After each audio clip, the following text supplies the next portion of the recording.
Hello guys, welcome to my English class. Today, let's look at diphthongs. Diphthongs, they are normally long sound in English.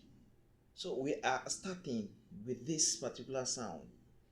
It sound or the sound can be produced uh, uh, as in hair. As I said, it's a word, it's a long sound.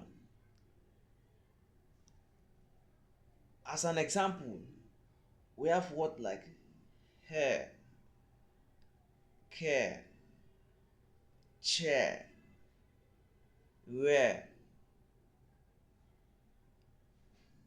wear as in your cloth, wear. So the sound, I want you to repeat after me. The sound can be produced as air, air, air. Can you please repeat after me? Air, air, air. Great job. Good.